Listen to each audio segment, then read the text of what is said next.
Good morning friends. आज हम pronoun का अध्ययन करेंगे। इंग्लिश ग्रामर के अंतर्गत जो चैप्टर है वह है प्रोनाउन। हमने इसके पहले नाउन पढ़ा है और आज हम स्टार्ट करते हैं सेकंड चैप्टर प्रोनाउन। प्रोनाउन अर्थात सर्वनाम। सर्वनाम क्या है? सर्वनाम जानने के पहले हम थोड़ा सा नाउन के बारे में एक सेकंड के लिए बात करेंगे। नाउन किसी व्यक्ति, वस्तु, स्थान इत्यादि के नाम को नाउन कहते हैं, हम जानते हैं। तो ये जो प्रोनाउन है ये एक तरह से नाउन ही है, अर्थात नाउन के बदले में जो प्रयोग किए जाते हैं वो प्रोनाउन होते हैं। नाउन के जितने भी भेद होते हैं, उन भेदों के में जितने भी नाउन्स होते हैं उन्हीं के बदले में हम प्रोनाउन का प्रोनाउन में प्रयोग करते हैं। तो इसका परिभाषा हो गया, नाउन के बदले में प्रयुक्त किए जाने वाले शब्द प्रोनाउन कहलाते हैं। A word use in place of a noun called pronoun, अर्थात नाउन के बदले में प्रयोग किए जाने वाले शब्द प्रोनाउन कहलाते हैं। तो हमने तो ये समझा, अब ये समझते हैं कि प्रोनाउन की आवश्यकता क्यों है। प्रोनाउन की आवश्यकता इसलिए है कि नाउन में क्या होता है कि कभी कभी कोई किसी का नाम हो, वो बार बार रिपीटेशन नहीं हो, बार बार रिपीट नहीं करना पड़े, उसी रिपीटेशन को कम करने के लिए या खत्म करने के लिए हम प्रोनाउन का प्रयोग करते हैं। जैसे मान लीजिए किसी का नाम बहुत लंबा चौड़ा है और उसके बारे में 10 स्टेटमेंट देने हैं, 10 लाइन लिखने हैं, उनके बारे में कुछ बहुत सारे डिटेल्स या उनका कोई हिस्ट्री, बायोग्राफी इत्यादि, उनका बायोडाटा कुछ देना हो। जैसे मान लीजिए कि एग्जाम्पल में है हमारे प्रधानमंत्री जी जो हैं नरेंद्र मोदी, उनका पूरा नाम है नरेंद्र दामोदर दास मोदी। तो उनके बारे में अगर हम कुछ बोलते हैं या अगर कहा जाए कि 10 लाइन उनके बारे में कुछ बताइए, तो क्या होगा कि हम बार बार उनके नाम को रिपीट करना पड़ेगा। एक लंबा चौड़ा नाम है, हम तो एक एग्जाम्पल्स लिए हुए हैं, इसी तरह के बहुत सारे लंबे लंबे नाम भी होते हैं। जैसे मान लीजिए कि Narendra Damodar Das Modi is our prime minister, Narendra Damodar Das Modi हमारे प्रधानमंत्री हैं। नरेंद्र, उसके बाद सेकेंड लाइन हम जब लिखेंगे उनके बारे में, तो अगर हम कहते हैं Narendra Damodar Das Modi is a great man, Shri Narendra Damodar Das Modi is a great person इत्यादि मुख्य बातों को, उनके माता पिता के नाम इत्यादि के बारे में अगर विस्तृत जानकारी उनके बारे में हम देते हैं, तो क्या होगा कि हम बार बार उस नाम को रिपीट करेंगे, बार बार एक लंबे नाम को रिपीट करेंगे और वो नाम शुरू से लेकर कई लाइन्स में हमें दिखाई देंगे। तो क्या होता है कि एक मन में हेजिटेशन एक होता है, बार बार रिपीटेशन जैसे शब्द को देखकर थोड़ा सा उबाऊपन थोड़ा सा फील होता है थोड़ा सा, तो इसी को कम करने के लिए हम प्रोनाउन का प्रयोग करते हैं। तो वो रिपीट होता है वर्ड्स, वो बार बार रिपीट नहीं होगा, बल्कि एक बार हम ऊपर में नाम दे देंगे उनका या किसी का भी, और फिर उसके बदले में प्रोनाउन का प्रयोग करते हैं। जैसे उस नाम के बदले में हम ही का प्रयोग कर देंगे, हिज का प्रयोग कर देंगे, हिम का प्रयोग कर देंगे, है ना, वी का प्रयोग कर देंगे इत्यादि, यही सब प्रोनाउन है। तो बहुत सारे प्रोनाउंस हैं, जैसे ही, she, it, they, him, his, हर इत्यादि। तो इनके अब हम काइंड्स के बारे में जानेंगे। There are 10 kinds of pronouns. इसमें क्या है कि वैसे प्रोनाउंस के तो बहुत सारे बुक्स में आपको कुछ अलग अलग डिफरेंसेस मिलेंगे, उसके अलग अलग डेफिनेशन के साथ साथ कुछ उसके काइंड्स का एक दो कम बेस हो सकता है, लेकिन एक माना गया है 10 ठो इसका काइंड्स। तो आज हम जानेंगे इसके 10 काइंड्स के बारे में। कहीं 6, कहीं 7, कहीं 8 भी रहता है, कहीं 11 भी रहता है, लेकिन मान के चलिए कि 10 ही इसके मुख्यतः प्रकार हैं। तो अब हम जानेंगे इसके प्रकारों के बारे में। तो सबसे पहले आते हैं पर्सनल प्रोनाउन। इसे बोलते हैं व्यक्तिवाचक सर्वनाम। व्यक्तिवाचक सर्वनाम कहने का मतलब है कि जिसका कोई पर्सन हो।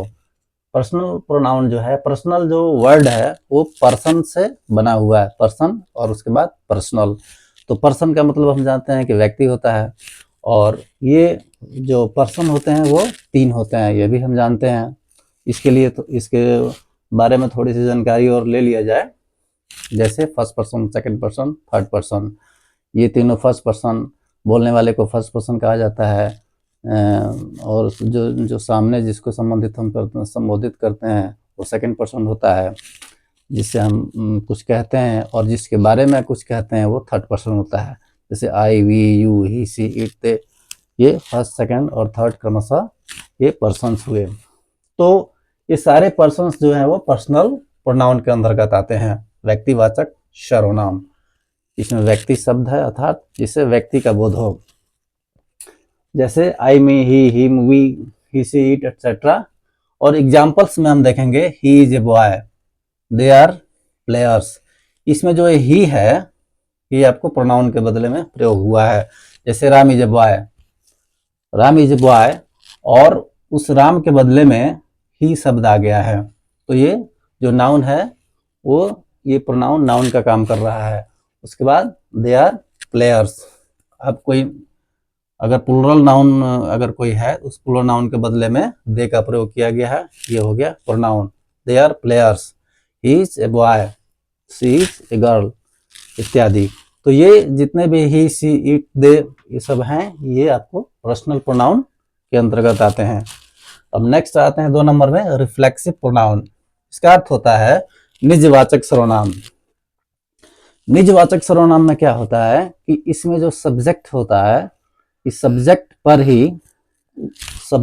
ही उसका जो काम करने का है, उसका जो वर्ब है उसका प्रभाव पड़ता है। जैसे इसमें myself, yourself, himself, herself इत्यादि लगा रहता है। प्लूरल में themself, their self, yourself, your selfs. जैसे रिफ्लेक्ट बैक टू समवन और समथिंग, मतलब कोई भी कार्य है वो रिफ्लेक्ट करता है, उसको वापस रिवर्स करता है सब्जेक्ट पर ही। जैसे I cut this tree by self, मैंने इस पेड़ को स्वयं ही काटा। इसमें आई जो है सब्जेक्ट है और माई सेल्फ, यहाँ देखिए पेड़ को किसने काटा, खुद उसने ही काटा। I cut this tree my self, मैंने खुद ही पेड़ को काटा। इसमें सब्जेक्ट पर एक तरह से सब्जेक्ट खुद ही काम करता है, इसमें कोई दूसरा काम नहीं करता है बल्कि सब्जेक्ट खुद ही काम करता है, तो यह आ जाता है रिफ्लेक्सिव प्रोनाउन में। अब थर्ड नंबर में आते हैं इंट्रोगेटिव प्रोनाउन। आस्क क्वेश्चंस, इसके नाम से स्पष्ट है, इसमें क्वेश्चंस पूछे जाते हैं। ये जो प्रोनाउंस होते हैं इनमें क्वेश्चन पूछे जाते हैं और इसको WH वर्ड्स कहते हैं। WH वर्ड्स अर्थात जितने भी WH से शुरू होने वाले वर्ड्स हैं, जैसे what, when, where, whose, how इत्यादि, ये जितने भी WH वर्ड्स हैं इनसे क्वेश्चंस बनते हैं और ये इंट्रोगेटिव प्रोनाउंस में आते हैं। जैसे who is your friend, what is your name, where are you coming from, आप कहाँ से आ रहे हैं, क्या आपका नाम है ना, आपके दोस्त कौन है। ये इंट्रोगेशन मार्क देंगे हम और ये हो जाएगा इंट्रोगेटिव प्रोनाउन, प्रश्न सूचक सर्वनाम, अर्थात जिस प्रोनाउन से प्रश्न पूछने का कार्य हो वो प्रश्न सूचक सर्वनाम कहलाता है। उसके बाद नंबर 4 डिस्ट्रीब्यूटिव प्रोनाउन, ये होता है विभागवाचक सर्वनाम। डिस्ट्रीब्यूट मतलब होता है एक तरह से बंटवारा, जिसको हम अलग अलग करते हैं। एक होता है ग्रुप और एक होता है सेपरेशन, अर्थात सेपरेट, अलग अलग। तो डिस्ट्रीब्यूट में क्या होता है कि वैसे प्रोनाउंस होते हैं जो एक अलग अलग होते हैं, जैसे each, every etcetera. Each man was rich, प्रत्येक आदमी रिच है, अमीर है।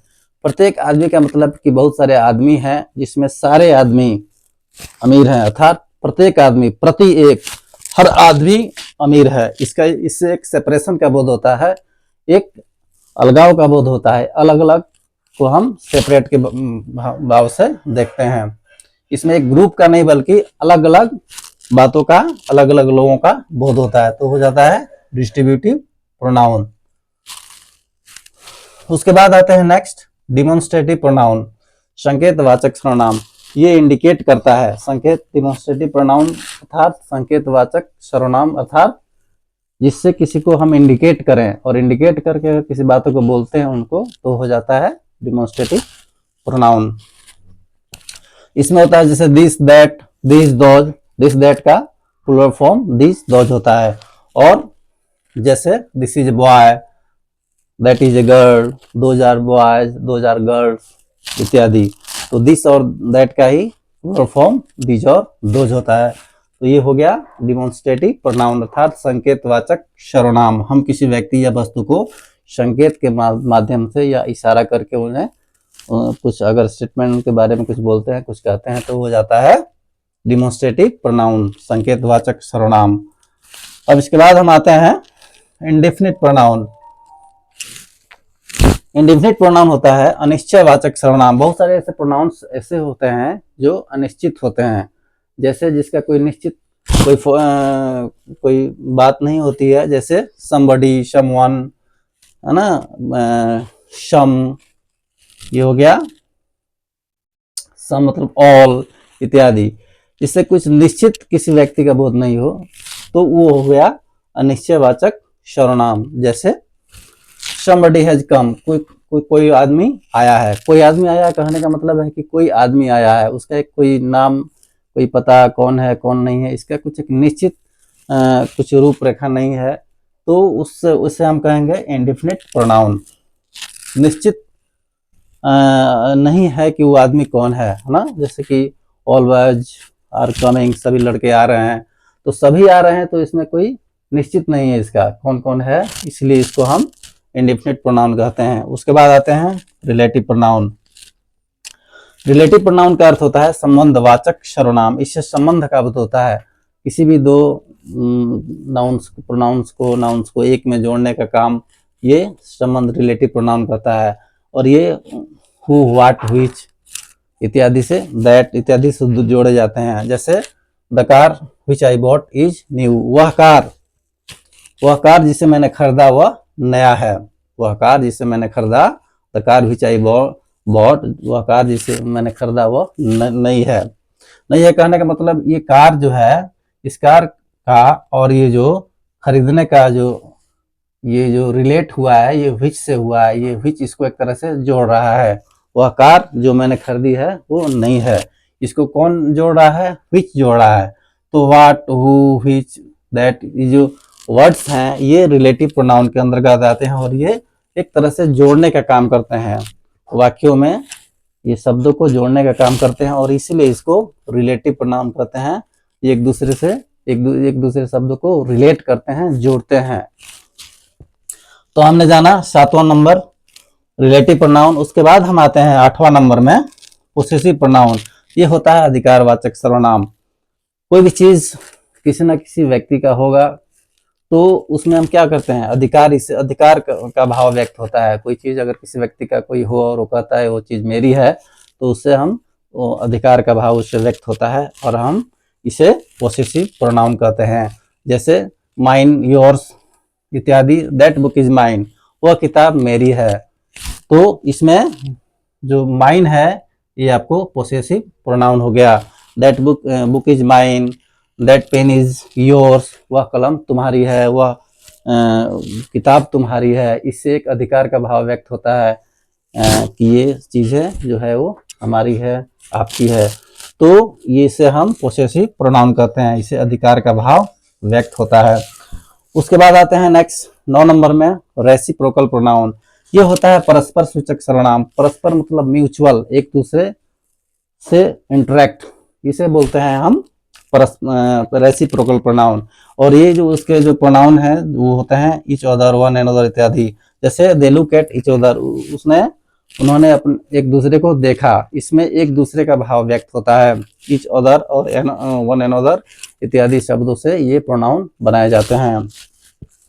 उसके बाद लास्ट है इम्फेटिक प्रोनाउन, दृढ़ता सूचक सर्वनाम। ये इम्फेटिक प्रोनाउन और रिफ्लेक्सिव प्रोनाउन एक तरह से लगभग एक ही तरह के वाक्य होते हैं, लेकिन थोड़ा सा इस दोनों में अंतर यह है कि इसमें एक अलग से एक प्रेशर, एक जोर दिया जाता है इस प्रोनाउन में, और इसलिए इसको इम्फेटिक प्रोनाउन कहते हैं।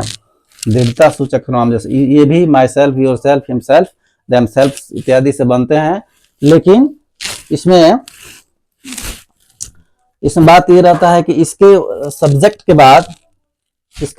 बाद जो है हिमसेल्फ, और सेल्फ, यू सेल्फ इत्यादि जो है वो आपको तुरंत लग जाते हैं और रिफ्लेक्सिव में लास्ट में लगते हैं। जैसे हम यहाँ देखेंगे रिफ्लेक्सिव में ये लास्ट में माई सेल्फ लगा हुआ है और यहाँ पे सब्जेक्ट के बाद हिमसेल्फ।